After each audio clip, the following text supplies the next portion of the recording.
You're listening to the Chronicles of a Gooner, the Arsenal podcast. I'm Martin Tyler, and you're listening to Harry Symeou.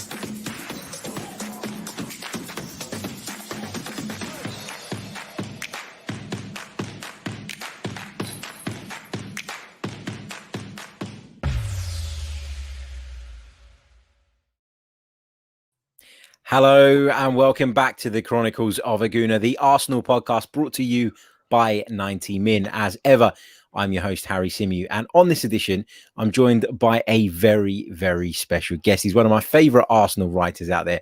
I'm sure you all know exactly who he is, known as the coach. Am I right? Welcome, Mr. Mike McDonald. How are you, sir? Yeah, I'm doing well, Harry. Yeah, absolutely. Thank you for having me on. No, the pleasure is all mine, my friend. It's great to have you on. And this came off the back of me reading one of your fantastic articles. And I thought, I want to get Mike on ASAP to discuss this. And I said, in my head, I was saying, I want to squeeze this in before the weekend, because if Arsenal were to lose at Burnley, you know that there would be a lot of Arsenal fans kind of, I think, less receptive to understanding the bigger picture here in terms of what is going on at the football club. So I thought it was important that we got the timing right on this. So Mike penned a brilliant piece. You can find it. Is it over on Le Grove, Mike? Is that the place to find it? Yeah. Pete asked me to write. He just asked me to write about what I thought Arteta was doing. What's his strategy? What's his tactics, his coaching? And so I was happy to do that. Brilliant. And it's an excellent read. And I've put the link in the description of this episode. So if you want to click on it and have a read, you can do so. And I'm looking forward to picking Mike's brains around certain elements of that. And Mike, you broke it down into three main tasks that Mikel Arteta has been given, or as you put it, has decided are crucial in turning around the fortunes of the club: culture, recruitment, and sustainable modern footballing structure. Do you want to tell us a little bit about how you came to that and why you think those are the three things that Mikel was kind of decided are the core of what he's looking to build here? Yeah, absolutely. I think the culture was an unfortunate first step for him. Of course, when he stepped in, the first thing we heard, it was the non-negotiable. So I think he was given that brief when he got the job that this was a mess, and I think we remember that it was a mess when he got it, first job, and he has to change the culture of a club, which is so he got thrown in at the deep end straight away. I felt bad for him, but he took the task on, and it's taken, I think, a lot longer than he would have hoped because of the pandemic and because the contract situations that he inherited, in order to get the players out. And most of them have, as you know, have been going out on loan because we can't sell them or we can't even loan them. So I think it's taken him a good while because he hasn't had the full buy-in of the full squad, and some of the players that were more influential were still there and lingering around, and some still, I think, are at the club, and they still haven't been shifted. So I think he was given that brief, and I felt for the man, and so we are at a place now where I said in that piece that I think that September the 11th on Saturday was almost like a day one, a big refreshing for him with his new players, and I know that the fans don't want to hear that. They want him to be held accountable for some of the nonsense we've seen over the last 2 years in the league positions. But I think there's been, honestly, Harry, the last 2 years have been like a cleansing at the club. And then moving on to some of my other points, I think there's been a lot of teaching going on of this brand new way of seeing football. In terms of, saying it's starting from day one now, and I agree with you. I've been having this conversation with people over the last couple of weeks where I've said, the start to the season wasn't great. We obviously lost at Brentford. It felt like a bit of the perfect storm in terms of how everything fell into place for Brentford. First game in the Premier League in their new stadium with fans, etc. Arsenal missing a load of players. And then two fixtures against Chelsea and Manchester City that, in all honesty, we had no right to win. And then we got to the Norwich game, and it was imperative that Arsenal picked up 3 points. They did. And I agree with you. It did feel like a little bit of a reset and a kind of as if this is the start of our season. But what would you say to those Arsenal fans who are saying, and I know you've made the point that there's been a bit of a cleansing going on, and I completely agree with it, but I know a lot of fans won't agree with it. I know a lot of fans out there will be saying this project might just be getting going now, but it should have started 18 months ago. What would you say to those fans? Do you think that the circumstances were so bad that Mikel Arteta inherited that if anybody realistic was always going to see this to be the case?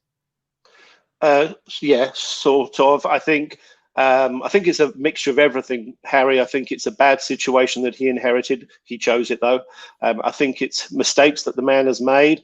And I think he's gone medium and long term with almost all of his decisions rather than short term until he had to win games. Arsenal have been a streaky team since he took over. They had success initially. Of course, they won the FA Cup. Then they've had these bad patches. And then like the back end of last season, another streak of good run of results. And I think that he's had to get sort of like the electric shock treatment to understand that we need some short-termism as well as the medium and long-term thinking. Because I guess in a nutshell, what I'm trying to say is I think that he has felt such support from the club, the Chronicles, the board, and knows that he has such backing that he has decided to do this Arsenal project in a very different way. You know, almost every other coach that comes in wants instant results, wants Insta players, and needs them, because if they don't, they're gone. And that's modern football. I don't think that's actually been what's going on at Arsenal. I think he was told that he had time, and he has time. So he took this textbook, which we'll sort of get into in a little bit, and decided this is the system that he wanted to employ. He needed to teach almost everybody in the squad this new book, this new way of seeing football, and he was willing to take that time in the short term and see the results go up and down for the long-term gain. Because the long-term gain, if you can perfect this system of football, could turn Arsenal back into an elite club. So I think if Arsenal fans were to look back, you know, maybe let's say for a year from now at his reign and what he had to do as far as cleansing the group, forming the culture, and then teaching this new way of playing football and creating automatisms defensively and offensively, they would be thumbs up about the whole thing, because it turned us back to the club that we remember back at the beginning of Arsene Wenger's reign.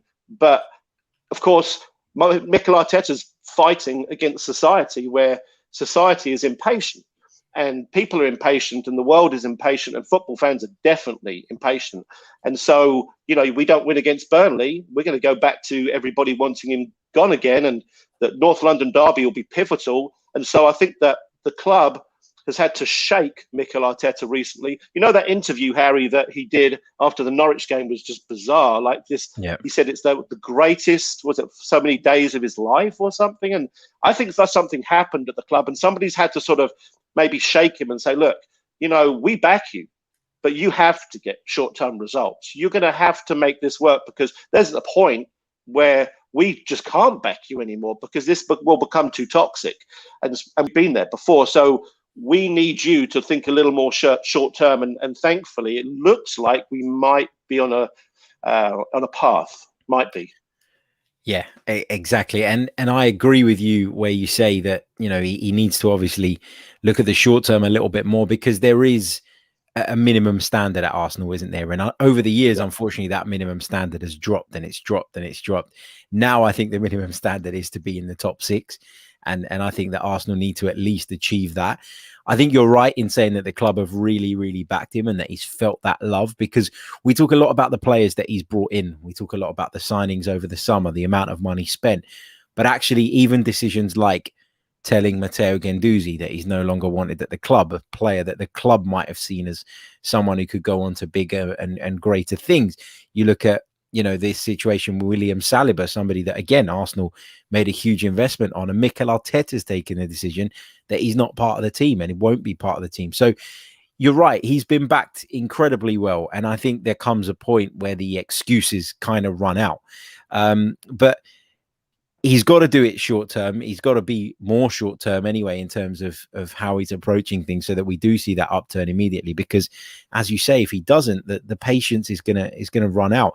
You talked about his tactics in this piece, and I thought this bit was incredibly insightful.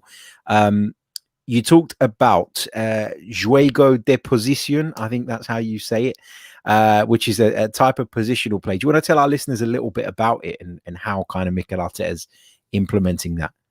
Yeah, absolutely. Yeah, well, it's a brand new way of playing football. We grew up with far more freedoms, not just playing football, Harry, but watching Arsenal football with Wenger. He was all about the freedoms, and this is honestly the polar opposite. Not that we have too many Wenger players at the club anymore, but the Arsenal fan base are the ones that need convincing, because this is a brand new textbook. It's a coach's game now. Juego de Posición is a method that was started essentially by Guardiola, where you focus not just on attacking when you have the ball, but on defending whilst you're attacking. You prepare for both, and it sort of again blends with society and how we're fearful, more fearful, and I don't know how you best describe it, but we're worried about the what ifs. And so this has bled into football, and it's created this system which, if it's perfected, can be elite. And I think this may be where Arsenal's going. But anyway, I digress. For example, defending whilst attacking would be Pepe, for example. Back in the day, 10, 15, 20 years ago, he would get the ball on the wing and you'd clear the area in order to give him space and not bring your marker towards him to complicate and crowd his area. But now they do that. This system will bring a player over, not just because of what we're trying to do offensively to combine and maybe do a 1-2 with Pepe, but it's the what if Pepe loses the ball, and he does, as we know, then we can instantly press and win it back, or at least stop them transitioning. So that's an example of how it is on the defensive side, and how defending is now a part of attacking. Liverpool, I will tell you, maybe the masters of it in Europe. Here's some wild thoughts that are going on. Liverpool have got beyond. They sometimes, if they can't retain possession on attack, will intentionally give the ball to the other team, or at least dump a ball, down the channel, maybe for Salah or Mane, knowing if they don't get it, that gives them time to get set up defensively, set their traps, and they think, okay, well, maybe it's better for us to go long, because Liverpool are very direct, and give them the ball, because we are so good at winning it back in the final third. We can attack from there. And then you had the whole thing of Gini Wijnaldum, who's left the club, and I think it's hurting Liverpool, who was the king of the second ball. We can't play. So we're going to go long to Firmino. If he can't hold it and they win it, Gini Wijnaldum was maybe the best in world football at winning the second ball. And then again, you've won it again in the final third, and you go at them. And so it's more of a focus on using defending as the thought process in attacking. And then the second part is the attacking part of it is all about passing patterns, creating passing patterns and automatisms, so that the players have ideas of when the ball is here, this is what we want to do. And that word's important, want, because I think Arteta has got a little lost in this. And then when the ball's here, this is what we want to do. And I think we've got a little robotic to where the players have been doing this regardless. And I think that's where Arsenal have fallen down in the short term, is taking the instruction too literally and being too concerned about this system. Yeah, that fantastic explanation and incredible stuff. And I agree with you. I do think I can kind of see what the idea is. And based on what you've just told me and what I read in your piece, I definitely see elements of that. But I agree with you that it's also Mikel Arteta getting a little bit lost from time to time. And, maybe sometimes it's not even Arteta necessarily being lost. Perhaps it's his players on the pitch not necessarily understanding every single element of it. I want to say, before we continue, I just want to say a few thank yous to people in the live chat, because there are loads of people watching us at the moment. Lots of comments coming through. We'll get some of your questions towards the back end of the show. So have a good think about anything that you want to put to Mike from a tactical perspective, from anything perspective. Get them into the chat box. Pop a little cue at the beginning of the question so it's easy for me to pick them out from the crowd. Arsenal Granny in the chat says, Le Grove wrote an article a couple of days ago about this new way of playing. I think it was Mike's article that you probably read, mate, which is the one that we're referring to. Again, link is in the description. Please do check it out. Adam says, hi, Harry. First off, congratulations. Thank you, because there's loads of that coming through again as well. And I really, really appreciate it. I said it on the stream earlier, but thank you all so much honestly means the world to me. So thank you so much. He says, in terms of Arteta and patience, I believe fans have been more than patient last year, for example. He needs to show it. He then goes on to say, all fans just want to see progress in a style of play. I've not seen enough to convince me yet. I want him to turn it around, but unsure if he's able to. Is there an argument, Mike, that based on what you've explained and what you've written about, that the reason we can't see it is because it is very complex, and maybe myself included, not all of us are aware of what the kind of intentions are, therefore we don't see them? Yeah, I think so. And I think I'm with Adam. I want to see it too. I mean, I wrote that article, and the people who criticized it were saying that it was overly positive and ridiculous because it's not what we've been seeing. But I was just trying to explain it. And I'm not saying which way I'm flowing, but I feel like the Arsenal fan base are right in the fact that they do need some short-term thinking. They do need results, and they deserve it. And the club needs a better finish than 8th. And I think that we may well see this now after, I think, like I say, I think the club has shooken Mikel Arteta recently over the international break. And I think he's had a realization of the importance of short-term gain.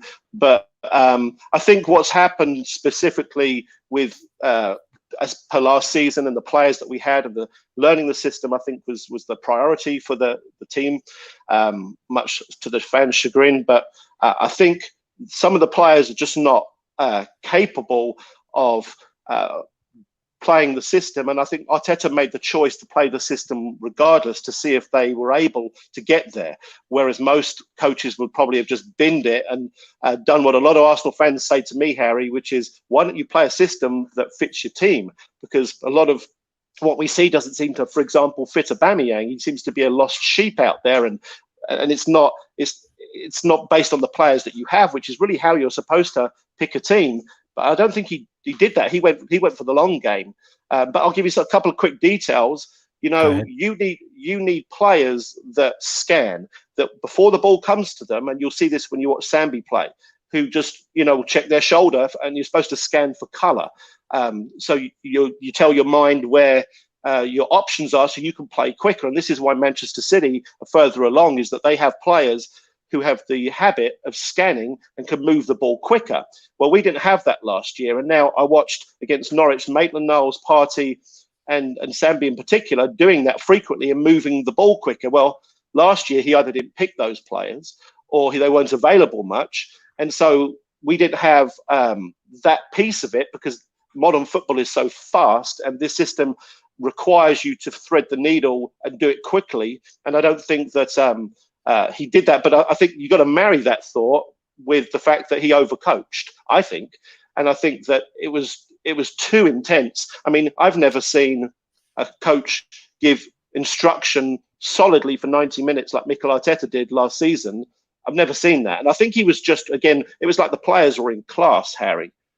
And he's teaching them, and he's the teacher, but there's a game going on, and it's too intense, it's too much, and too overwhelming for the players. So I think that got on top of them, and a lot of them were young, still are young. So I think it was a combination of a lot of things, but I hope it's coming together, Harry. Yeah, me too. And I agree with you on the kind of overcoaching point.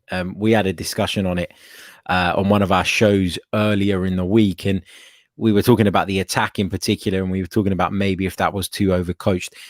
I felt like maybe during that particular discussion that we were having, that the whole talk of overcoaching was maybe blown a little bit out of proportion. But there is, in my opinion, an element of that, because I was fortunate enough to be at a couple of games during the lockdown, and with no fans in the stadium, all you could hear and all you could see was Mikel Arteta by the sideline, almost orchestrating every pass. When our opponents had the ball and they were passing the ball, we would see him switch to the next player. Almost like, I don't know if you've ever played FIFA, Mike, where you change player and you're pressing the L1 button to kind of jump to the next player to control him. It was like Mikel Arteta was doing that on the sidelines, changing to the next player, barking out instructions to him. When the ball got moved on, he'd do it to the next one and the next one and the next one. And it was like everything was under his supervision and everything was under his strict instruction. And actually, you kind of take away some of what's great about football, the spontaneity of football. And that is a valid point. I do think that is a worry and a concern. Can I ask you a quick question, Harry? Yeah, go ahead. Yeah. Do you think he looked at the lockdown period and no fans and decided intentionally to do that and to use it as a class and to teach constantly because he knew he'd never have a season again where the players could physically hear him from the sideline? It's a good point. I'm not sure. Would be my answer to that, because I feel like when I look at Mikel Arteta, I feel like he's someone that, and all elite sports people are, but I feel like he's somebody that absolutely hates losing. And you can really tell the difference in his demeanor when Arsenal pick up a result or they don't pick up a result. And it's, you see it in all managers, but I think with him, they're the complete polar opposites. Mikel Arteta, after a defeat, I think is prickly. I think he's horrible to be around. I think he is quite short in his answers. I think he reaches for the excuses straight away. This player was missing, or this decision went against us, and then when he wins, he's like the best guy out there. So for me, I find it a little bit difficult to get my head around the fact that he would have, I'm not saying intentionally lost, but would have done anything that sacrificed results to a degree. I think he is so desperate to implement this new style of football on Arsenal and get his points across. He did see it as an opportunity, and I think he massively benefited from some of those water breaks we had when football first returned, didn't he? Where he got the opportunity to get on the pitch and give them instruction, even though that wasn't technically allowed. He still found a way to do it. I don't know if he would have done that on purpose, but I think a point you made earlier on, which I think is spot on, is that people have compared him to Unai Emery, and they've said, well, Unai Emery got sacked for a lot less. Unai Emery was here for X amount of time and was sacked when things weren't going the way the club wanted. The two jobs are very different. Unai Emery was brought in to get Arsenal back in the Champions League straight away. He was an experienced coach. The squad that Wenger left behind, in my opinion, and a lot of people disagree with this.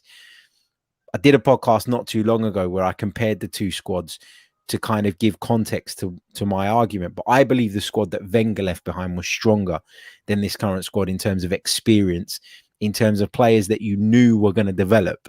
We're going to deliver on a regular basis. Just a quick example to back up that point. Henrik Mkhitaryan scored more goals in a full season under Unai Emery than Bukayo Saka did under Mikel Arteta. Alex Iwobi produced more outputs than Emile Smith-Rowe. So I'm not saying those guys won't go on to be great players, but they're not there just yet. And relying on them for me is a massive gamble on Mikel Arteta's part. And because he's relying on them, and because that's the way the club are looking to go, I think that when he came in, he was told, you've got 2-3 seasons here. And that's why he doesn't feel this pressure with his job. It's why he's not afraid to make big decisions like kicking players out that he doesn't think are the right players, dropping his captain if he takes an issue with something disciplinary wise. Unai Emery would never have dropped Pierre-Emerick Aubameyang. Even if he turned up late to the derby, I'm sure Emery would have stuck him in the side, because his remit was short term. I need to get results now. And I think that makes a massive difference when you're talking about the two coaches. If you know you're safe, you will take, bigger gambles. You will push the boundaries more. You will look at the culture, which I think you put so brilliantly in your article, because that is going to serve you in the longer term. You talk in the article as well about the patience that we need. Where are you personally on Mikel Arteta? I've voiced my opinions on it tons of times. I'm sure people are sick of hearing them, but where are you on the whole Arteta debate at the moment?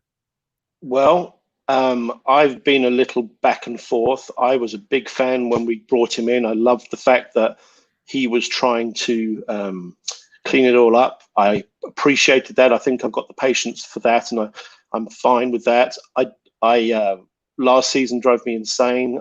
As a coach myself, I saw a lot of mistakes, I thought, and the overcoaching and the lack of attacking freedom that the players seem to have, I think, is a mistake. But I have shifted because I'm trying to be logical about this. I'm trying to not be hysterical and see last season and see the beginning of the season, because I do think that his recruitment, or the club's recruitment of at least 5 of these 6 players, I'm going to take Tavares out because he's going to be more of a rotational option, but 5 of those guys are exactly the kind of players that I think that the club needed, with age profile wise, athletic profile, leadership, new culture. And so, whether I like Mikel Arteta or however I feel about him, it's almost like we've been given this reset, whether we like it or not. And hopefully it's going to be a great thing, because half of that team that ran out there against Norwich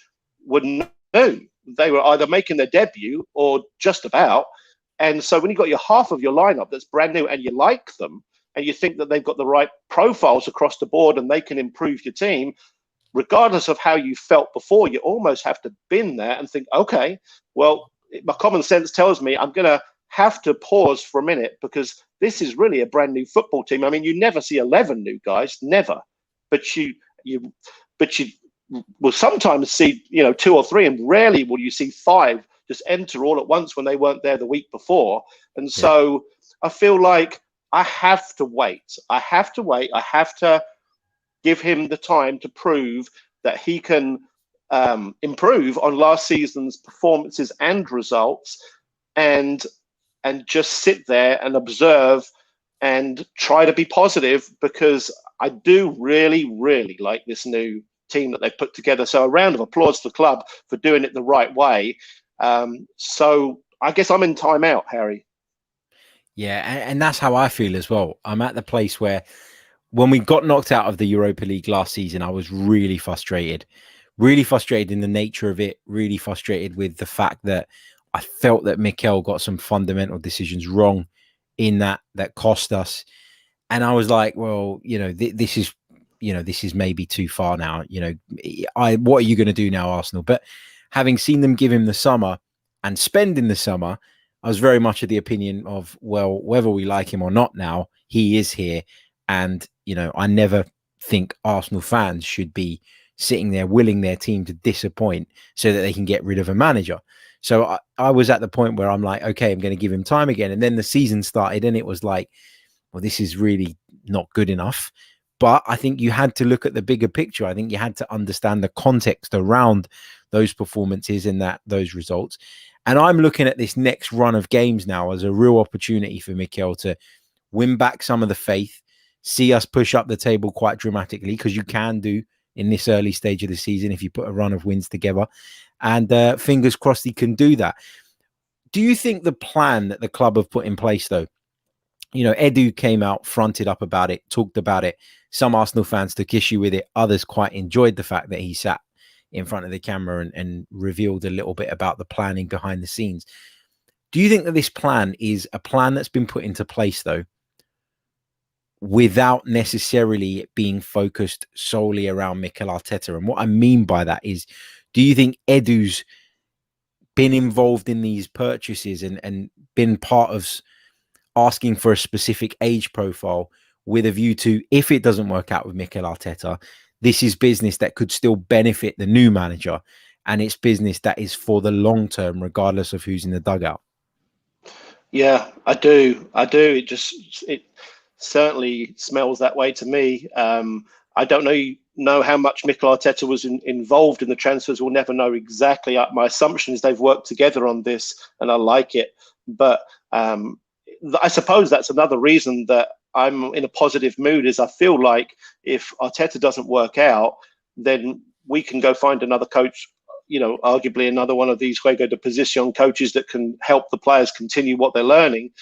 But we now have a squad in place that's far better balanced and ready to go, and doesn't need much tweaking that somebody else could get more out of. And I think that the club, for once, for the first time in goodness knows how many years, have actually taken a step back and realized that we have to try to build this back up and not think so short term, and the ideas of the Williams and what have you coming in just so we can get back into the Champions League in 5 minutes it hasn't worked for us, and we need to have a longer term plan and run that way. And I feel like this group of players coming in, plus all those younger players that we already have, are putting the club in a really, really good position. And if it doesn't work out, then we could even sell one or two of them and recoup some money, which we haven't been able to do in previous summers,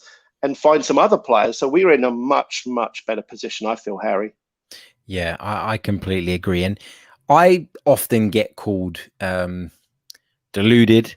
I often get called somebody who accepts mediocrity. I like to think that I'm somebody who's just realistic about where we are.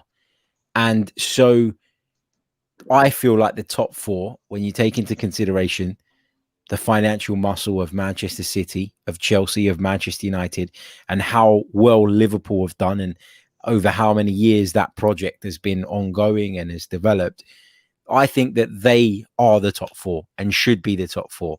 And so if Arsenal miss out on the top four, that's not a disastrous season to me, but to some it is. Do you think in general as a fan base, we need to be recalibrating those expectations? Because and I know it's difficult to take, because as fans, we went from challenging for Premier League titles to accepting fourth to now we're in a place where maybe sixth is what we should be accepted. Do you understand why fans are struggling to recalibrate those expectations? Yeah, I think they are. They just hit with one disappointment after the other. I feel like the last, 15 or so years supporting Arsenal, I feel like it's been chucked in one of those money cube machines where you're in there for 60 seconds trying to grab, and you come out in this whirlwind of what the heck just happened. And it's just like a reality show, a drama. It's constant drama at Arsenal. And I think you throw that on top of the fact that the results haven't been good enough. I think the Arsenal fans are just fed up on so many different levels. But I think that this new group, new team, I think that they may surprise people next season. My thought is probably the same as you. We can't challenge for top four this season. We're just not ready yet, even though it looks like we could now have a good team. But we could get, Europa League. But I think there's the potential for a big jump next season, because, it's not always the most powerful, richest, highest spenders that do come in the top four. That's been proven over most every Premier League season. There's always somebody that sniffs around there, whether it's Leicester or West Ham. So why not Arsenal? Not sure it's going to happen this season, but I think Arsenal could actually, all being more serene and progress being linear, then I think that Arsenal could actually surprise people next season, is my prediction. Yeah, no, great stuff. Let's take a couple of questions from the live chat before we wrap it up. Steve Stone says, I feel Arteta's future will be on a knife edge for some time to come. If he manages to survive this season somehow, from his standpoint, will it be a success, Mike? Wow. From his standpoint, I don't think so, from the way he talks. But he may be thinking the way that I just communicated, that it's next season that'll be the golden one. So he just can't say that in public. Coaches just can't say that because the fans get too upset. But I don't disagree with Steve that Arteta is going to be on a knife edge, because the results are probably going to waver, because that's just the way it goes. And people will, go Arteta in, Arteta out, and they'll go back and forth. He just needs to beat Spurs to me. If he beats Spurs, he gets grace for a while, I think. And if he doesn't, I think he's going to be in some trouble. And so I think this thing could go the way Steve predicts. So who knows? Yeah, it's a great question. Jid says, it's funny how an experienced manager in Klopp can ask for 4 seasons for his project to bear fruit, yet the less experienced Arteta is expected to win now. And I think that highlights the kind of mood around the fan base, doesn't it, over the last few years, where frustration from previous managers and previous sort of actions have kind of led to us being in a place where we're probably heaping way too much pressure on a manager that is still developing himself.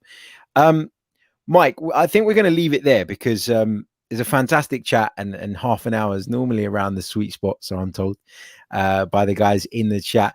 Thank you so much for coming on. Really, really appreciate it. How can people keep up with your excellent writing? And remember, the link to this particular article that we've been discussing today is in the description. Where can people find you, Mike? Yeah, absolutely. Well, I write after every game for Gunners Town. It's called Positives, Needs and Hopes. It's sort of a different way of looking at a post-match review. I do the transfer blogs for Le Grove, and of course I did this piece for Le Grove recently. I also have a new column in the Gooner fanzine called Coach Mike's Clipboard. So I'm up to a bunch of different things and blessed to do so. Brilliant stuff. Make sure you check it out. Mike, how can people follow you on Twitter? Yeah. It's I guess it's up there. It's at Mike_M McDonald is my handle there. So that's me. Brilliant stuff. Make sure you give Mike a follow. Keep up to date with all his excellent work. As I say, just another final plug for that article because it's fantastic. Make sure you do check it out. Be sure, if you haven't done so already, to hit the like button on the video if you're watching us via YouTube. That really, really does help. Subscribe to the channel if you are new. If you'd like to go one further and become a member supporting the podcast, you can do so by clicking on the link in the description. We will be back very, very soon. In fact, tomorrow with some more Arsenal-related content where we'll be reacting to the game at Turf Moor. Don't know if I should be looking forward to that or not at this point. But yeah, we'll be back tomorrow. So make sure you've turned your notifications on and we'll catch you very soon. Until next time, take care.